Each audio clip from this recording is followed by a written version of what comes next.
locked in. Look at what we have here, folks. To the only show that matters. The cream of the crop. Duke loves wrestling. And there is no one that does it better than your host. I have come here to chew bubblegum and kick ass. The Duke. And I'm all out of bubblegum.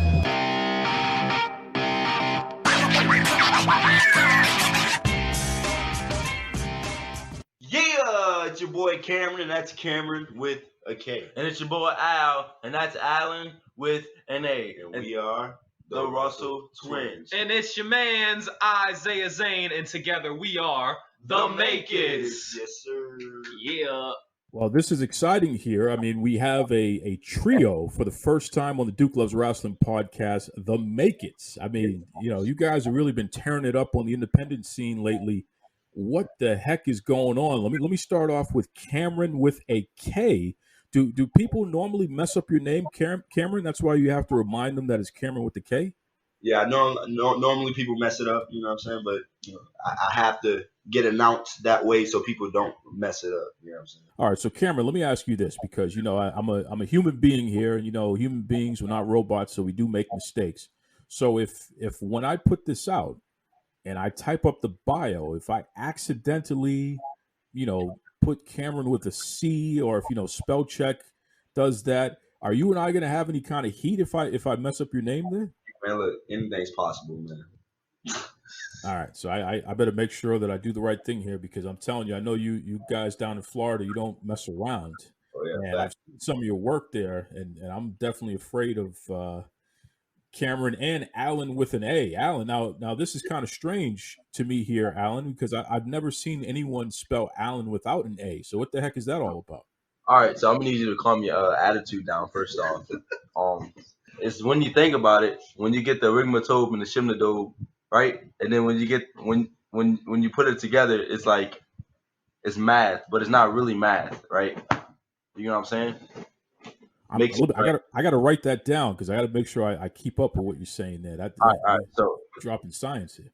You may not understand what I'm saying, but in psychology, you gotta go back to social studies. Yeah, you gotta go back to social studies. But when you really gotta understand that in psychology, the only way it makes sense is my name starts with an A. Listen, man, I don't want any problems. You know, you listen. I am a peaceful guy, but I'm gonna let you know right now, Alan with an A, and Izaiah Zane, you can be the guy, because I think you're the more reasonable one out of the trio here. I will sue if you put your hands on me. Isaiah, you understand what I'm saying, right? I understand what you're saying, but who gave you permission to sue just because they want to spell their names with an A and a K? Well, I'm just saying, these guys, you know, they're kind of roughhousing here, and I don't want to get beat up the next time I end up in Florida. So I figure you, Isaiah, you're a reasonable guy, so you can talk to those partners of yours and just kind of calm them down for me, right? You don't know Izaiah Zane. Yeah, you don't know me like that, man. I don't know where you heard I was reasonable from. We are the same, man. We are the same. Well, you think just because I'm the triplet and the white guy out of the group is different? Oh. Well, okay, you got me. All right. You know, and Isaiah Zane, you know, I know a lot of folks have accused you of being, you know, a flippy move mania kind of guy, as opposed to, you know, the nuts and bolts of doing some mat wrestling. So what's that all about, Isaiah? Are you going to stop doing all the Cirque du Soleil crap and really, you know, get down to business in there? Or is this who you are, this kind of gymnast stuff here? First of all, I do not do that many flips, so I don't know where you heard that one from. I did do a few little flippity-dippity stuff at the last CWF show, but it was against some guy who was about 6'10", 300 pounds, and all them flips didn't make me win the match, so I don't think I need to change anything. No. I don't understand how I get these wrestlers on the show, folks, and I piss them off. I mean, the Make It's, I thought we were going to have a peaceful interview, but as you can hear, we're going down the wrong path already. Let's talk about Best in Class, okay? GCW Rising, the young professors put together a fantastic card. Friday, April 9th at 10 a.m., the Egypt Shrine Center in Tampa, Florida here. What can we expect from the Make It's? Let's start with Kameron with the K. What can we expect from you folks there? Entertaining wrestling. You know what I'm saying? You know, we are entertaining no matter what. We're going to put on the show no matter what. We don't know who we're facing, but for who we're facing, They about to get slapped up. Wow, yeah, I you know that hurt my ears, so I can only imagine what that would do to a face. So there's no two ways about that. What about Alan with an A? I mean, is there anyone in GCW that you're looking forward to slapping up like Kameron with the K just did? I'm gonna interrupt you. Hold on. Wait, we got some beef with Culture Inc., man. You see, Culture Inc., we got some beef with them. We had beef with them in the past, and I don't think it's resolved. My bad. I interrupted them. Okay, well, anyway, as I was saying was, guys like Culture Inc. and what's the other team, Viva La Amish? Those guys, I don't really like them. I really don't have a problem with Viva La Amish. We haven't had any beef in the past or anything so far. But as it goes for Culture Inc., you know, we got a little feud going on. They one specifically, Nick J. Holiday kind of excluded me from the group in some old match we had not too long ago. So we kind of got a little beef with them, but it is what it is. But you can expect that the Make It's and Culture Inc. are going to make some magic together whenever we face off in the ring. Exactly. And Viva La Amish, you see, I don't like the fact that there's multiple three-man groups in one company. It just doesn't make sense. You know what I'm saying? There's only room for one group, and that's the Make It's. All right, but listen, now Kameron with the K, I got to say this, okay? I got to be honest with you fellas here. You are the Make It's. You are, literally the hottest three-man group happening down in the Florida independent scene today. But Kameron with a K, Malik Bosidi is a close personal friend of the Duke Loves Rasslin podcast. He's been on before.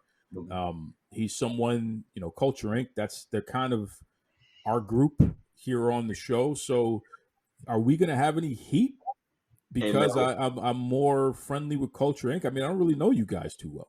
Hey, man, it sounds like you're going to have to get to know me because this beef between Malik Bosidi, Eli Knight, and Nick J. Holiday isn't over. And if you happen to be in that picture, you could take the ass whooping with him. Okay, all right. Alan with an A, you got to calm your boy down there, all right? This is getting a little too serious here. Come on, Alan with an A, help me out. I mean, I'm going to have to agree with my brother on this one. So, I mean, just make sure you don't step in the way of us. It's all respect. That's all. But they wasn't being respectful the last time we faced off. You know what I'm saying? Well, Izaiah Zane, you have a history with Culture Inc., as you said before. So why didn't they make you part of the group? Because it kind of sounds like you're a little jealous, and that's why you linked up with the twins there. Oh, no. First off, we're triplets. What do you mean? Yeah, we are triplets. We was born in the womb together. Second off, I never wanted to be a part of Culture Inc. What I mean by excluding me from the group is it was the Russell twins versus Eli Knight and Malik Bosidi. And Nick just wanted to, kind of point at me and make it look like I couldn't be a part of my twins and support them in the match. So he called him the odd man out. Yeah, and we both just got DQ'd because of it. So I got a little problem with him. I saw that match, and it looked like you guys were trying to bend the rules a little bit here. I'm a neutral party in that regard. I'm just telling the truth here. But I don't know. But Kameron with a K, let everybody know, because you guys are definitely tearing it up on the independent scene. I know a little birdie told me that there are a couple of major promotions that are looking at what's going on with you fellas here. They may need another six-man tag to jump into the fray where they are at there. So why don't you let everybody know if they want to check you out online, what's the best way they can do that?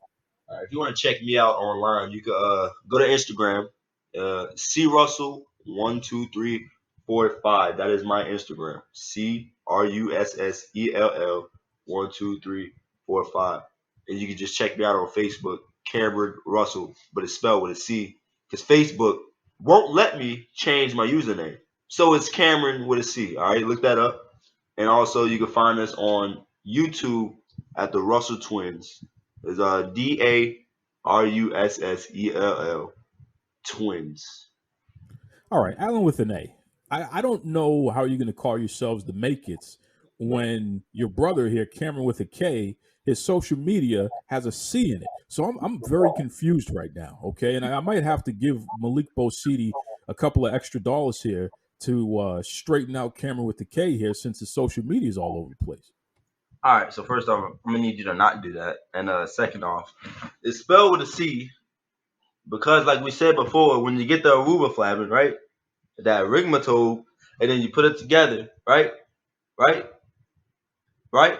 I'm writing it down. I'm Right. writing it down. I gotta look up what these words even mean. All right, write that down. It's in the dictionary. It's like the best words in the dictionary, like right now. You get the Aruba flabbing. Did I say Aruba flabbing? He said something about rubeflavin. I don't know. That sounds like a dangerous disease or something. I don't know. It's not a disease. It's math. So when you accumulate that and you put it in a little pot, and the aroma, the smell is that's what made it the C. So yeah, it's a C. Wow.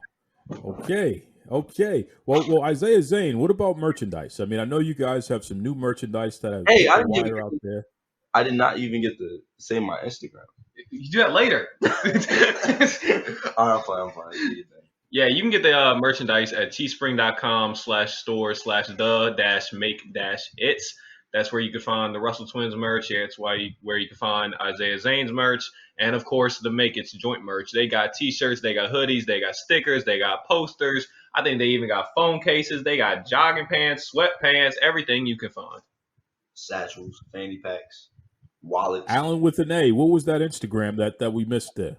Oh, so my Instagram is Alan Russell 939. That is ALLEN RUSSELL 939. And on Facebook, it's simply just Alan Russell.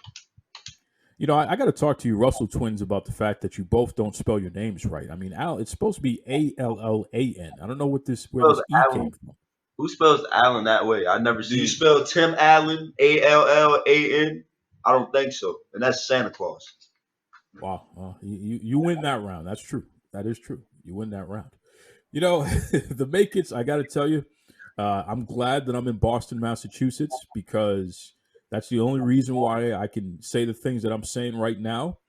But the next time I'm in Florida, I will wear a disguise because I have a funny feeling that after you hear this back, you guys aren't going to be too happy with Duke Loves Rasslin.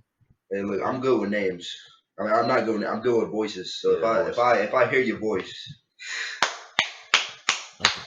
Okay. You see, he's talking about slapping people up again. Once again, folks, GCW Rising Best in Class with the Young Professor. Okay, all the up-and-coming talent are going to be showcased Friday, April 9th, 10 a.m., Egypt Shrine Center in Tampa, Florida. Definitely got to check it out. Head over to the GCW, and that's Generation Championship Wrestling. Head over to their Facebook, to their Twitter, to all their social media, their website, and what have you there. Once again, the Make It's, thank you very much, fellas, for joining us on Duke Loves Rasslin. Kameron with the K, Alan with an A, Izaiah Zane, a.k.a. Mr. Flippity Dippity. Well, yeah, thank you, bro. All right, bro. Appreciate you. You'd think after nearly 5 years of doing this podcast, I'd figure out how to not get myself in trouble with these wrestlers, but I don't think I could show my face around Florida because of the Make It's. Oh, my goodness. You know, got to check those guys out, man. Really exciting tag team, triple tag team, 6-man tag team. Got to check those guys out. You know, last week we had Jeremy Gomez of GCW on the show, and he talked about a lot of serious topics there.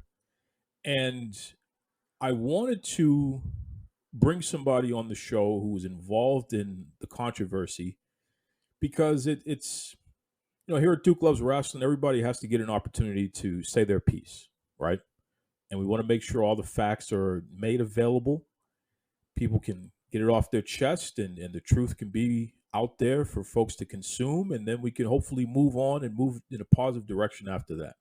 So check out this conversation that I've had with Miss Kaci Lennox. What is up, guys? It is Kaci Lennox, and I am coming to you from Duke Loves Wrestling. What is up? I'm doing fantastic, Kaci Lennox, and welcome back. This is like a thing now. This is a thing. It is a thing. You're like my exclusive podcast person.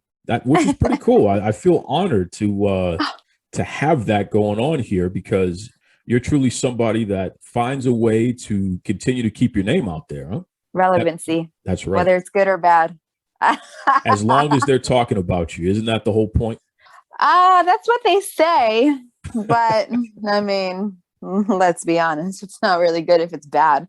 Yeah. Well, what's going on down in Florida though? I mean, with the weather today, it's like almost 75 degrees here in Boston, which is just unheard of, That's so especially for this time of nice. year. I know it's very different. What's it like down there right now? So it's 84 degrees right now here in Winter Park. But honestly, like, so when I worked yesterday, it started off kind of cool. So maybe like mid 70s. And then all of a sudden the sun decided it wanted to come out super hot. Like it's something where you can't even like just stand outside. It's that freaking hot. But it was also only like 80 degrees yesterday. But my coworkers and I were just like, dude, why is it so hot? It's like the sun is like right on your back, not all the way up in the sky where it's supposed to be. It's just annoyingly hot. We actually had last weekish, it was like 60 to 70 throughout the day. So this weather is so temperamental, but I'm glad that like Florida's not the only one getting it. Well, because you're from more mid-South. You're not born and raised in Florida. No, I'm from Maryland, so I don't even know. Like I haven't checked the temperature in Maryland in years, but I mean, I'd assume it's probably like Boston. It's probably around like 75, maybe 80-ish. I'm going to look that up now. But Maryland doesn't get unbearably hot on a routine basis like it does where you're at now. No, it definitely doesn't. The weather, I would say, is more like where you're from, so more in Boston, except for the winters. I feel like it gets colder up there versus in Maryland. Yep, that's for sure. Yeah. That's for sure. And listen, I'm a December baby. Oh no. Uh-oh, what happened? Sorry.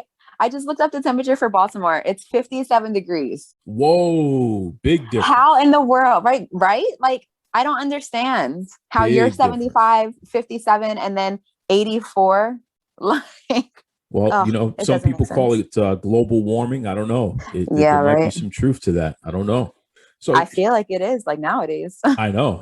We're finding out the hard way. I mean, Jesus, it was a big snowstorm in Texas of all places. Oh, I know. Right? I know. And they had their electricity out. Like, thank God they have it back.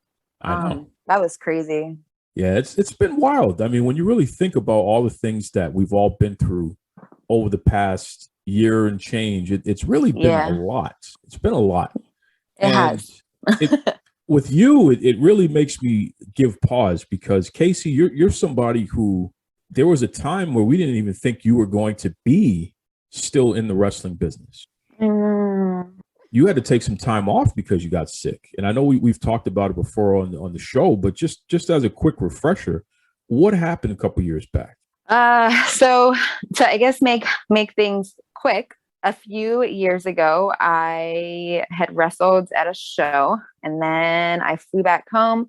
And a few nights after that, I started having some sharp pains, which I eventually, went to the doctor for, and they said that it was a blood clot. So I had to take off 6 months from wrestling. And I probably I'm stubborn. So I didn't really take off 6 months from wrestling. I still went to training and just watched and did stuff like rolls and just running the ropes and stuff like that. No bumps or no head things, because I was definitely not cleared by my doctor. But he did say that I could, just roll around the ring and just take it easier. I continued working out, but the blood clot situation, so that lasted for 6 months. And then I had, I'm forgetting what it's called, where your face, where you lose muscle in half of your face or your whole face. I forget what it's called. Bell's palsy. Thank you. Bell's palsy. I've had so much stuff happen to me that I'm forgetting everything. No, but Bell's palsy for thankfully not too long. I think it was less than 3 months altogether. But that's just because I literally looked up every remedy or non-remedy or what I could do just to get feeling back in my face. So thankfully that didn't last too long. I think that was from November-ish to the beginning of January, because I had still wrestled that year, the beginning of the following year. But life happens, stuff happens. It definitely does. And life definitely happened again to you earlier this year. You tested positive for COVID-19. I did. That's what they say. I don't think so I just got my antibody test done on, what was it, Tuesday, and I just got the results yesterday. And I don't have any antibodies. So like, I don't know if my test was a false positive or if it wasn't. I'm gonna assume that it was a false positive because I would still have the antibodies, you know? Now that's interesting. You know, Arn Anderson talks about that. He had a couple of false negative tests. Oh, yeah. You know, in AEW, they get tested all the time, all that good stuff there. He had Right. false negative tests, and then one day he came down really sick, and it took him about almost 2 weeks. Took him about 11, 12 days. He was hallucinating. Said he thought he was going to die. And, Oh, no. you know, after the fact, he found out that he definitely had COVID-19, but he's was tested on a regular basis. Right. So Right. that was the first time he found out that it was possible for the test to be incorrect. So I feel like they always say, you know, it's 99% chance, you know, correct or whatever, or 95% or somewhere in the 90s, it's correct or incorrect. When I took that test that came back positive, I'm going to just give you a little story time. So I go to get the test done on Wednesday, and the guy, like, he comes out, asks me all the regular questions, like, have you been exposed, blah, blah, blah. So then he puts the stick up my nose, and the stick is like abnormally bigger than it normally is. I'm used to, and I don't know if you've had a COVID test. I'm used to the test like being super skinny and it just going all the way up. This test was, I would say, probably like the size of a cotton swab. It was that big. So that threw me off for a second. And then the guy didn't even go to me. He didn't go as far up as they normally do. So all that stuff paired with like not having symptoms and nobody else in my family or at work testing positive, it kind of made me think like, damn, is it really a false positive? So yeah. That is just a pain in the butt, because you know, when you test positive, there's supposed to be contract tracing and all kinds of other things, and there are different emotions. Yeah. You know, I got a contact tracing call one time when the pandemic first hit, and I was talking to the woman, and I realized, I was like, wait a second, I've been quarantined. It's not like I'm going anywhere, so this isn't even possible. And then I realized, I said, who are you calling for? And they weren't calling for me; they were calling for somebody who had my number previously. Oh no. So for a good, I would say about 2 minutes, I'm like going through all the emotions of, oh my God, I got this thing. You know what I mean? And then through further investigation, you realize, no, this isn't my call. And then, you know, the apologies come and all that good stuff. But I say that to say that was a minor situation on my part there. You were actually told that you definitely have it. Yeah, I was told that I definitely had it. I had to take off 10 days. What it is for the like CDC rules, like currently or whatever. And that's the rules that my job has to follow.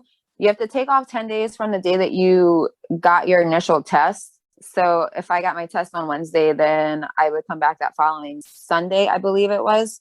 So I had to take off 10 days from work. I had to like remember everybody that I worked with that following Tuesday, or not Tuesday, that following Monday, and Wednesday.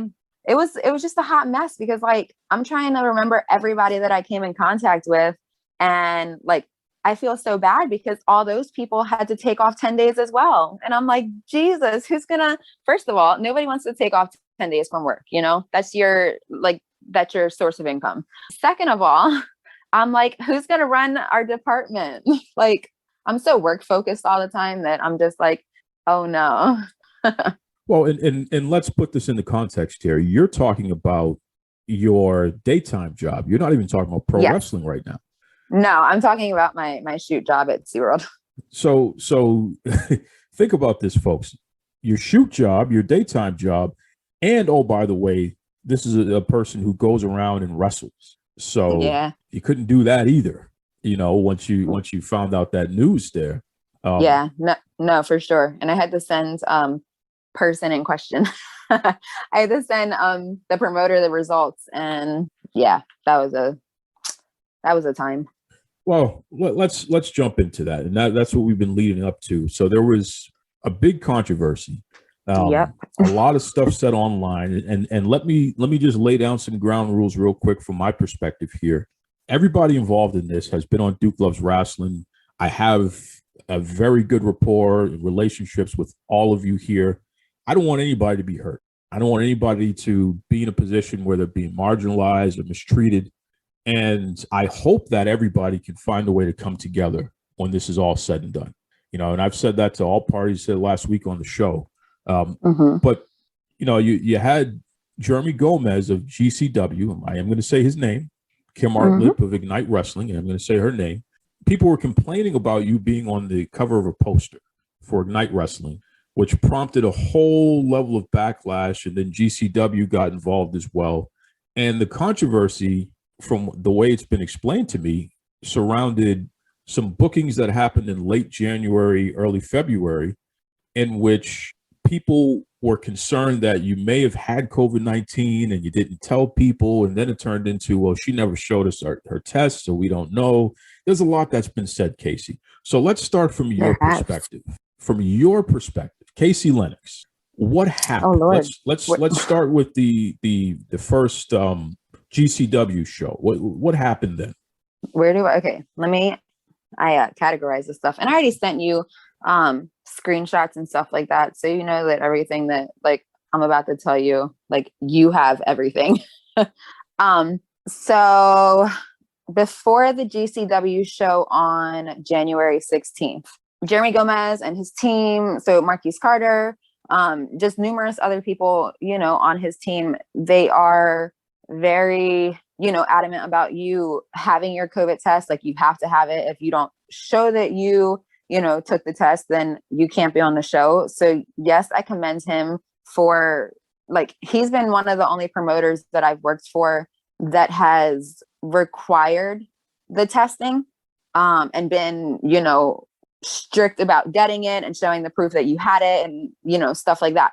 So yes, I give him his props, regarding the COVID protocol. Like, he's very strict about it, and that's great, because not a lot of promoters are. So backtrack a little before the 16th, I went to get COVID tested with my mother on January 8th because she had not been feeling good. She had been sneezing some. And I was like, listen, you need to go get COVID tested because I'm not about to, you know, catch COVID from you, because I had all these shows coming up. So I go to get tested with her on the 8th. It came back negative. On January 9th, I'm giving you like date by date stuff. Sorry. On January 9th, Marquise posted in the GCW Legend of the Medallion like group chat that we have, that don't forget your COVID tests are mandatory, you know, stuff like that. So I had asked him, how many days does the test need to be within, you know, for it to be active? So he told me that the earliest, or Jeremy told me that I am good after today. So I'm good after the 9th. So on January 13th, I went to get another COVID test, which came back negative. So I sent it to Jeremy. I actually sent him the way that GuideWell does your test and sends you the result. They send you this thing through, it's called Crucial Care, and you have to like log in. It has to send you a temporary code, and then it keeps you logged in for like 12 hours or whatever. So I sent him that like an idiot, thinking that he could log in himself. And then when I figured out that, you know, he couldn't log in, I had screenshotted the results and then sent it like literally, I forwarded him the Crucial Care message at 7:26, and I screenshotted him the results and sent it at 7:31. So that's fine there. Like, this negative result is the one that's in question or whatever, but this is what happened. I sent him the negative result after that. So that's what happened for the first show. Okay, so you sent them the negative results. You met the requirement, you know, bring your COVID test, show us, make sure you're all right. Now, what about the second show? If I'm not mistaken, the second show was about a week later for Ignite Wrestling, right? That was a week later for Ignite, and I did not test for Ignite. I never said that I did. Kim claims that she, you know, required all talent to submit results. I asked her if she was requiring results or not. She said, I am assuming you have them. Apparently, I took that wrong. So then she makes her post about saying that she required results and me saying that I told somebody to wear their mask around me, which literally was not what was said at all. She didn't require everybody to have results. I'm not making an excuse that that's, a reason that I shouldn't have taken a test, but don't, I guess, try to put all the blame on me when you didn't ask everybody for results.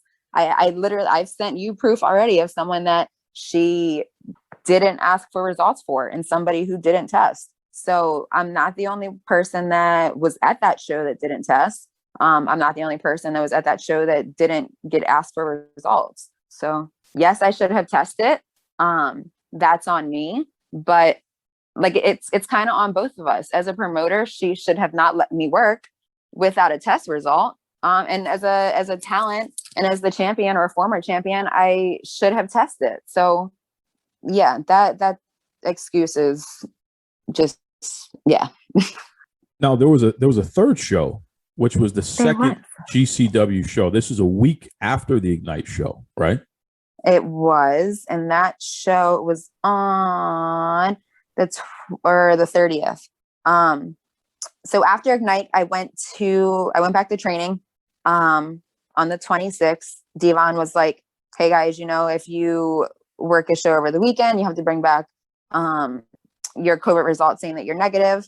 So I went to get tested on that Wednesday. My results actually got to me Thursday, but I didn't call back until Friday, which is when I found out. And I literally texted, who I texted in order was all my coworkers, because we have a little group chat. I was like, "Hey, you guys need to go get tested." My two supervisors that I was in the office with pretty much all day. I called my mother, and then I called my job like 15 times because nobody would ever answer. So that's literally what happened. And then I sent Jeremy the results at un momento. I'm getting the thing. I sent Jeremy the results on January 29th at 9:49. So like, I don't understand where all of this like stuff is coming from. Just personally me. Yeah. So that's kind of that's what happened. And it was a lot of stuff. I mean, there was a lot of back and forth, bunch of people weighing in, saying a lot of different things. The main idea is that there just seems to be a lot of confusion here in terms of, were you required to test? When were you required? When did you actually test? When did you get the results? Which, you just laid all that out for us there. So that's important, because one of the main call outs was people were concerned that this was a recent thing, right? In terms of the dates, they thought that this is something that happened now, not realizing that we're talking literally. Oh, January. Yeah. That was the big confusion. Yeah. So like everything that, again, I sent you regarding COVID results, my second COVID test that I had to get, because the first one was for WWE back in October, November. No, I'm forgetting what date for WWE. So my first COVID test that I had to take on my own was for AEW, actually, and that was on the 28th. And then I took a test on January 8th, which is the one that I had said that I took with my mother, and then January 13th, which was for Jeremy's show. So I listened to, bits and pieces of what he said on your podcast earlier. I haven't worked for anybody except for him, Kim, AEW in November, and Platinum, which was this past weekend. So like, I don't understand where he thinks or anyone else thinks that I, took a result from a week ago from a major company when, first of all, that's not even how they give you your results. Like, if anybody knows anything about how you COVID test in these major companies, they don't give me something that I can go and show a promoter. That's not how it works. At least that's not how it works when I was there. I don't know if they switched it, but that's not how it worked when I was there in November. So whatever major promotion I was at, you let me know, because I haven't seen no paychecks. Like, I don't get it. Yeah, you definitely need those paychecks. I haven't. So I don't. The last time that I wrestled was not November 28th, but the last time that I had wrestled was for AEW. And then I didn't take any bookings until the beginning of the year. And I figured that I would take, this year I would only take bookings that, were bigger promotions or let me work like bigger people and better people, because I don't want to put myself at risk and catch COVID. Like, it's not worth it to me. Like, I have asthma. I already have problems breathing. My doctor has me on like 15 different medications just to be able to breathe. 15 is definitely an exaggeration. It's more like 2. But why would I want to catch COVID? Like, that makes no sense to me. In retrospect, when you think about everything that's gone down and the way that it went down, is there anything you would do differently? I mean, I would just test for Ignite, but other than that, like, there's nothing differently I could have done. Fair. Or I should have done. Like, I literally submitted everything that he wanted. So I don't get it. Is there a way that everybody can kind of come together and just be all right again? Is that possible? Maybe not. I'm apologizing for not testing for Ignite. I'm not apologizing for anything else. Like, I don't need to. I did nothing wrong in this situation. And I'm standing by that because I didn't. What about any other wrestlers out there who are listening? I mean, do you have any advice for them? Because look, it's crazy. And even since January, I know that there are more and more promotions who are easing up on their requirements to get tested, which just boggles my mind. I don't understand it, but it is what it is. Do you have any perspective, any advice from your side of town for other wrestlers out there? I guess just get tested before all of your shows and then keep your paperwork so they don't think you're lying or think you Photoshop anything, which, dear Lord, that's another story. But I would just say keep your paperwork so that you know that you've been tested and they know that you've been tested and aren't up here messing with stuff. That's all. There it is. Well, listen, Kaci, anytime you're on the show, people get excited. You have a very strong following online. In fact, when all of the back and forth was going on, it was pretty interesting to see how many people jumped to your defense and was ready to go all the way to hell for you. No, and I appreciate everybody who has defended me, and people who haven't. I mean, at least you're showing your true colors. But at the end of the day, when somebody is blatantly criticizing me and convicting me of something that didn't even happen, something that's not even the truth, and you're sitting there threatening my life, you're threatening my career, you're like threatening my character. Like, who does that over something that you think happens that didn't even happen? But it just does not make sense to me. That's deep. Well, why don't you let anybody listening know how they can keep up with you online? Because I know that you're very active online. You got great websites, things going on. Yes, you are.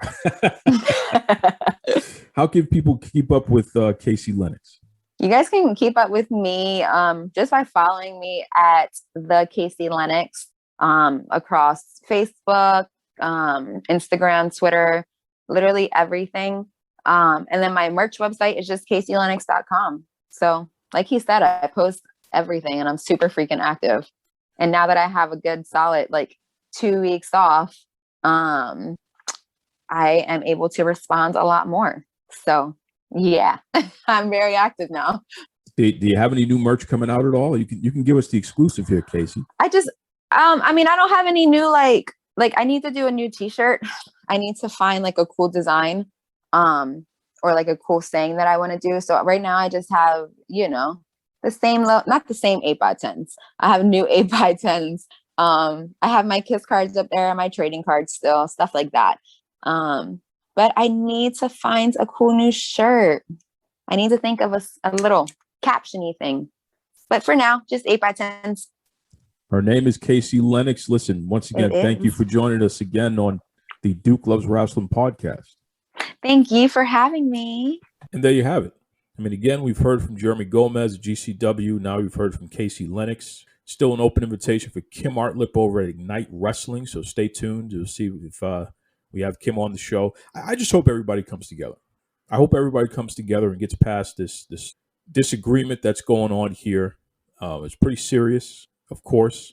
I think all parties involved, they've done things wrong, and they've all admitted that in their own ways there. I just hope people just find a way to move in a positive direction together. That's my hope, and I'm sticking to it. Is what it is, right? Okay, we're going to take a quick break, and then I'm going to play for you something very interesting from our man, Alan Roulette of Riverhorse Photography. This is Alexa. And this is Brianna. And we're Sugar and Spice. And you're listening to Duke Loves Wrestling. All right, before I wrap up the show today, I want to play for you a very serious exclusive. I sat down with Alan Roulette of Riverhorse Photography and Riverhorse Wrestling Photography. Alan's been on this show many times, and he's such a great guy. He's literally my favorite photographer on the planet. And I had a conversation with him for my other podcast, Tell Us the Truth, which is a show that deals with, the experience of the average person out there, especially as it relates to systemic racism and things of that nature. It's a more political leaning show. So, I wanted to have Alan come on that show because he is a small business owner who's been affected by all of this COVID-19 stuff. And I thought it'd be interesting to hear how Alan's been doing, since the pandemic broke out and what he feels is in store for the future. I was very surprised to hear what I heard from Alan. This is an exclusive, and, that episode of Tell Us the Truth is not going to come out for another 2 weeks here. So the world will be hearing it in its entirety then. And I encourage everybody, go to your favorite podcast app, type in Tell Us the Truth. Definitely give me a follow there. You'll enjoy that show, especially if you like Duke Loves Wrestling. It's like Duke Loves Wrestling, just without the wrestling. It's the best way I can describe it. But anyway, Alan said something very serious, and I wanted you to hear this because it relates to pro wrestling, and it relates to his Riverhorse Pro Wrestling Photography business. So we're going to hear from Alan, and that is how we're going to end the show. You'll hear Tony Schiavone doing his thing at the very end. So until next time, be kind to yourselves and be kind to others. Here is Mr. Alan Roulette with some exclusive news concerning Riverhorse Wrestling Photography, and then Tony Schiavone will take it away after that. Alan, talk to me about the COVID-19 pandemic and how that affected your photography business, because I know that that's your bread and butter. That's the main thing that you do. My baby. You own it. You own it. So that means that, for better or worse, everything falls on your shoulders there. So, a little over a year ago, the entire world suddenly stopped because this thing that wasn't supposed to be a big deal became a very big deal. So what happened over in your world there? So, that's tough. So 2020 was my best year ever. I was making money hand over fist. I hate to say that in public because then people, why are you charging me so much? But I was making good money, and I was making good money because I just had gig after gig after gig. And I was wearing myself out. I had so many gigs, and we're just talking from December to March. And then from March on my schedule, first time ever, this was ever the case, first time ever, I had about 25 to 29 gigs lined up. People had already paid me money to hold me. Bank account looked great. Had a bunch of weddings. I didn't do weddings. I'm not a big wedding guy, but I will do them. Had 3 of them on the books. I was going for all of it. Like, I had shot some of the best pictures I'd ever shot of models that I worked with and a lot of commercial stuff. And people were making money and I was making money. And it was when I really decided to make this a business. And I encourage everybody out there who is listening, you who are listening to me right now, if you want to be good at something, get educated. Not saying you got to go to school. You can become an intern. You can hang around somebody who does something that's really good. You can take individual classes. You can do whatever you want to do. But if you want to get really good at something, you got to get educated. You're not just going to just figure it out. Some people do, but there are people now who are better than they are because they stood on their shoulders. You have to stand on the shoulders of giants in order to be taller. You have to do that. So I had one instructor who was just amazing. He's in Seattle. He doesn't teach photography anymore. I was one of 2 students that he had ever. And the kid that, oh my God, the other student was like 13. All right. And was just everything that kid shot was just beating my ass every single way. To be 40 something and every week a 13-year-old is shooting something better than you is the greatest just motivator in the history of motivators. It was, well, I'll show you. And then next week they should do something better. I'll show you, So eventually, he had told me, he'd given me this timeline. He goes, in assessing photographers that are in your area, that are freelance, and looking at their websites, and looking at what they're doing, and looking at this and that and the other, I predict you'll be self-sustained. That means studio, the whole thing, maybe even hired somebody by, I think he said June of 2019. And June of 2019 came and I wasn't quite there. And I was like, I failed. And my wife, who's my rock, she was like, you didn't fail. You just didn't get there yet. She goes, let's go. Let's get to work. And by December of 2019, I got there. Shooting every week, doing everything. I remember the date, March 13th. I was like, wow, this COVID thing, man, it's like getting the flu. This is going to be tough and blah, blah, blah. March 14th, news was a little weird, a little worse. March 15th, the news was a little worse. March 15th, they shut down Polk County schools. Now, that didn't mean anything to me, but because they shut down the schools, that means parents had to stay home. People weren't making money, blah, blah, blah, blah, blah. But it's only 2 weeks. Remember, it's 2 weeks to slow the curve, 2 weeks to flatten the curve or whatever they called it. It's only going to be 2 weeks. Then all of a sudden, towards the end of the 2 weeks here in Florida, they added 2 more weeks. So it was 30 days to flatten the curve. And I'm like, damn. Well, in that first 2 weeks, I had 17 cancellations off the books. I want my money back. Well, you can only get so much of your money back, but yes, you can get some of your money back. By the end of that 30 days, all my gigs were gone and my phone wasn't ringing. And to be in the best place that you have been, to be where your mentor said you were supposed to be where you believed you were supposed to be, shooting stuff and people loving it, weddings, and we got to have you and blah, blah, blah, and all this stuff, to go, 27, 29 gigs in less than 30 days, all canceled, gone, boom, boom, boom, boom. I'm like, I'll just make it up. Things will get better and I'll just make it up. Things will get better and I'll just make it up. Then I had a wrestling shoot, 4 people that came in to shoot with me. A couple of guys that I love, Dakota and some other people with them came. And I was like, okay. Got my mask on. Everybody's cool. They said don't worry about wearing a mask. And my wife brought me home a mask anyway because she works in the medical field. And I was like, man, I'm more protected than everybody. Shot them. Then it was done. That was in March. Next shoot that I did was June 6th. That's it. And June 6th, I had shot, you know the twins, Lindsay and Lori. I shot them and, I think another woman they brought with them. And, Kate, Kate. I shot them then. And I'm like, all right, this is it. June 6th, right? July 17th, I think it was, or July 18th was my next shoot. And then nothing until August, nothing until September, nothing until October. I mean, months. And so I sat at home. Couldn't go out. What am I going to do? Wander around the mall? Can't do that. Can't go to the store. Can't go to Walmart.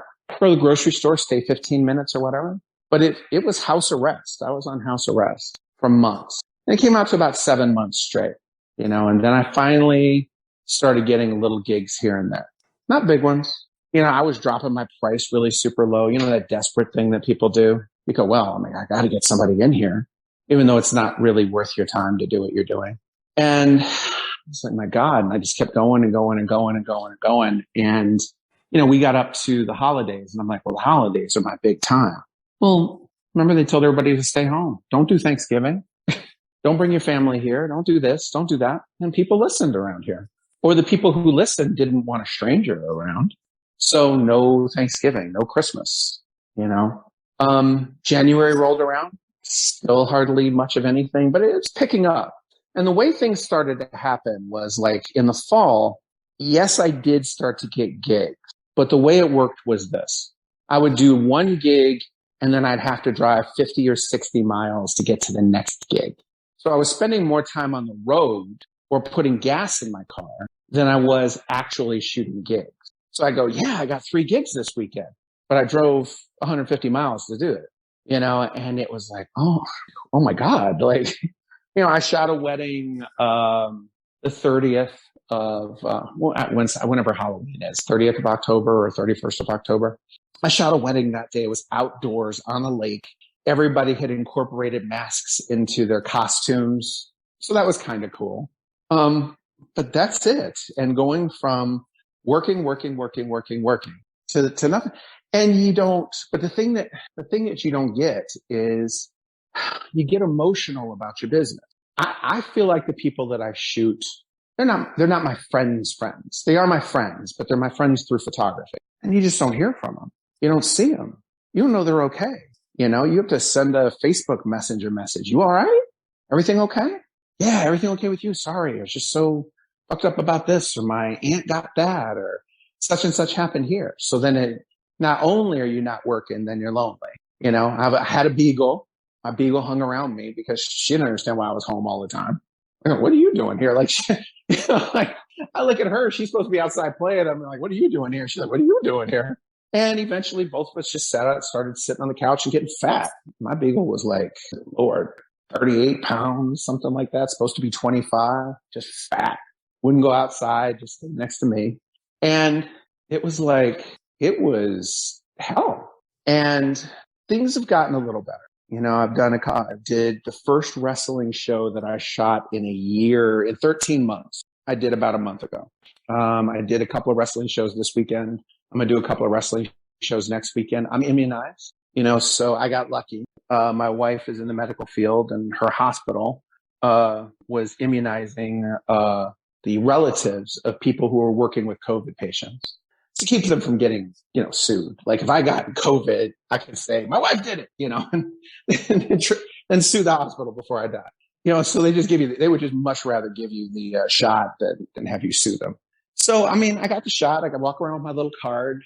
I'm starting to get a few gigs here and there, but it's when I look at where I was over a year ago and what I was doing and who I was working with and what was happening. And I look at it now, I don't see people talking Riverhorse on social media like they did. I can post a picture on Instagram and get 18 people to look at it as opposed to 56 or 70 or however many we're looking at. Like photography is like wrestling. If you're out of it long enough, you're forgotten. They forget you as well. They should. They go with who's near them. They go with who they see, before everybody saw me because I was everywhere, but I'm not everywhere now. So I did make the decision, the pre-decision, probably about 3 weeks ago that, I'm looking at WrestleMania time. I'm looking at, time before, time after, this, that, and the other. And probably if things don't pick up before July, I'm probably going to back off on all of that and really, really, really concentrate on my regular photography. Because I'm going to have to. That's what makes money. That's what makes me money. And if things with the regular photography don't pick up by probably around December, January 1st, that's the end of busy season. I'm probably done. I'll shoot for my friends and, work part-time maybe, but maybe I'll go back to teaching. Maybe I'll work in the financial district. I can do that. I can go back to work in medicine. I can go back to doing a lot of things, but like it was crazy. Like I was being intentionally vague with you when you were pre-interviewing me, but things have gotten so bad that, not bad. I don't want to say bad, like, oh my God, because there's people who are starving and there's people who don't have homes. And I'm not down at a food locker asking for people and I'm asking for money or anything. I'm not doing any of that. But, you have to get to the point where you go, how is my time being spent? And, I've got a couple of dates in my brain. And if things pick up a little bit, I am back in, I'm back in. But when you listen to the podcasts of the people who are the leaders of my industry of photography, and you listen to the things that they're saying, that over the last year, people have learned how to use SLR cameras. That's what we use for professionals use. People have learned how to use those. People have learned our tricks as far as how we do things on the computer with Photoshop or Lightroom and this and that and the other. People are using their really super fancy camera phones and taking pictures and are happy with them. And they're not hiring people like me anymore. People aren't hiring caterers anymore. And people aren't hiring a lot of people anymore that are what are referred to as, have gig jobs. Those gigs people are doing themselves. They are learning how to do it themselves. People are not going to their local stockbroker. People are going online and investing themselves. We saw what happened with the Reddit investors. We saw what happened with GameStop and all these things where some kid walks in with a few $1,000s and now has $52 million. He didn't need a stockbroker to help him do that. And one thing that is both beautiful and tragic, it's very Shakespearean to me, is how independent people have become, not dependent on needing other people to do things for them. But because that's the case, the people who do those things for them eventually fall to the wayside or have to come up with something else. So yeah, that's COVID. Mr. Tony Schiavone, and we're desperately out of time on Duke Loves Wrestling.